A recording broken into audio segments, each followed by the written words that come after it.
കാസർകോട് തൃക്കരിപ്പൂർ ഉടുമ്പുംതലയിൽ യാചകർ വീട്ടമ്മയെ കത്തികാട്ടി ഭീഷണിപ്പെടുത്തി വീട് കൊള്ളയടിച്ചു. പുലത്തിൽ കുതിരുമ്മൽ ആയിഷ അസ്നാറാണ് കവർച്ചയ്ക്കിരയായത്.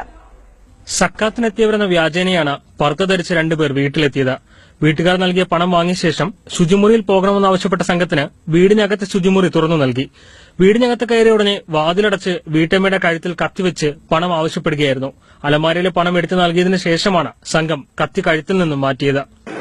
അവരെ പീഡിപ്പിച്ച് 55,000 രൂപ എടുത്തു കൊടുത്ത് ഇന്നലെ അവിടെ കവർ ചെയ്ത് പോയ ഒരു സംഭവിച്ചിട്ടുണ്ട്.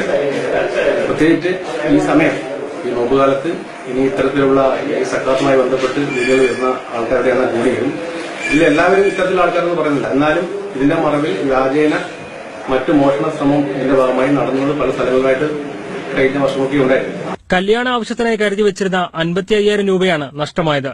ഉടൻ തന്നെ നാട്ടുകാരുടെ സഹായത്തോടെ തിരച്ചിൽ നടത്തിയെങ്കിലും കവർച്ചക്കാരെ കണ്ടെത്താനായില്ല. ചന്ദേര പോലീസ് കേസെടുത്ത് അന്വേഷണം തുടങ്ങി. പർദ്ദ ധരിച്ചെത്തിയത് പുരുഷന്മാരാണെന്ന സംശയവും ഉയർന്നിട്ടുണ്ട്. മനോരമ ന്യൂസ്, കാസർകോട്.